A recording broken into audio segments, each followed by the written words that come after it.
જય શ્રી રામ. આજના નવા વિડીયોમાં તમારું હાર્દિક સ્વાગત છે. હું તમારો સ્ટાર સ્કોર બારિયા અને તમે જો છો સ્પોર્ટ ગુજરાતી ચેનલ. કાલે ક્વોલિફાયર 2 મુંબઈ વર્સિસ પંજાબ. મુંબઈ એક અનુભવી અને ઇન્ટરનેશનલ પ્લેયરો વાળી ટીમ છે, જ્યારે પંજાબ કિંગ્સમાં ડોમેસ્ટિક પ્લેયરો વધારે છે, અનટેપ પ્લેયર વધારે છે. ઓપનરની વાત રોહિત શર્મા, જોની બેસ્ટો. તો પંજાબની વાત કરવામાં આવે, પંજાબમાં પ્રિયાંશ આર્યા, પ્રતસિમરન સિંહ, વન ડાઉન સૂર્યકુમાર યાદવ, તો જોસ ઇંગ્લિશ, તિલક વર્મા. પંજાબમાં શ્રેયસ અય્યર, હાર્દિક પાંડ્યા, નેહલ વઢેરા, નમનદીપ, શશાંક સિંહ. પછી મુંબઈની બેટિંગ ખતમ. બોલિંગમાં Jasprit Bumrah, Trent Boult, Mitchell Santner. આ મેચમાં મિચેલ સેન્ટનરની ભૂમિકા વધારે છે, કારણ કે નેહલ વઢેરા અને પ્રિયાંશ આર્યા બે જ લેફ્ટી બેટ્સમેન છે, જેથી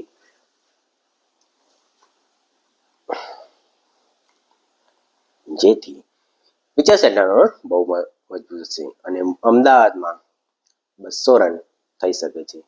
220 run is very good score, કારણ કે નરેન્દ્ર મોદી સ્ટેડિયમ બહુ મોટું સ્ટેડિયમ છે, ગ્રાઉન્ડ મોટું છે, જેમાં રન કરવા બહુ અઘરા છે. હર્ષદીપ સિંહ, જસપ્રીત બુમરાહ બે આમને સામને. તો તમને શું લાગે છે, કોણ જીતશે ક્વોલિફાયર 2? મારા મત મુજબ મુંબઈના ચાન્સ વધારે છે, કારણ કે મુંબઈ એક ગેમ જીતીને આવી રહ્યું છે, જ્યારે પંજાબ કિંગ્સ મેચ હારીને આવ્યો છે.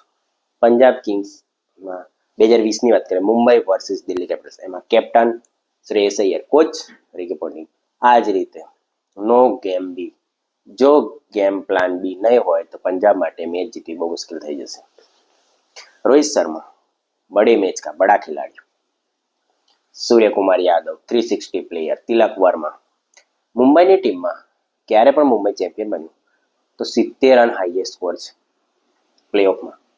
એટલે એવું છે, મુંબઈમાં દરેક પ્લેયર થોડું 10માં 30, 15માં 20, 15માં 30 જેવા નાના કન્ટ્રીબ્યુશન કરીને મેચ ચેમ્પિયન બન્યું છે. મુંબઈ 130 રન, 140, 150 રનને ડિફેન્ડ કર્યા છે, અને મુંબઈ 5 વખત ચેમ્પિયન બન્યું છે, 6 વખત ફાઇનલમાં પહોંચ્યું છે, જ્યારે પંજાબ કિંગ્સ ત્રીજી વખત ફાઇનલમાં પહોંચ્યું છે. જો તમને વિડીયો સારો લાગતો હોય તો ચેનલને સબસ્ક્રાઇબ કરો, વિડીયોને લાઇક કરો. ગુજરાતને હરાવીને મુંબઈ ઇન્ડિયન્સ ક્વોલિફાયર 2માં પહોંચી ગયું છે, જ્યારે રોયલ ચેલેન્જર્સ બેંગ્લોર સામે હારતા પંજાબ કિંગ્સ ક્વોલિફાયર 2માં મેચ રમશે. બંને વચ્ચેની મેચમાં દારોમદાર બેટ્સમેનો ઓપનરો પર વધારે હશે. મેચમાં જોની બેસ્ટો તોડું ફોડે. રોહિત શર્મા જેવા બેટ્સમેનને તમે જો જીવતદાન આપો તો તમારે મેચને બચાવવી બહુ મુશ્કેલ છે. કોણ સૌથી વધારે પ્રેશર હેન્ડલ કરી શકશે તે મેચ જીતશે પ્લેઓફમાં. અને જો મુંબઈ ફાઇનલમાં પહોંચ્યું તો મુંબઈના ચાન્સીસ વધી જશે ચેમ્પિયન બનવાના.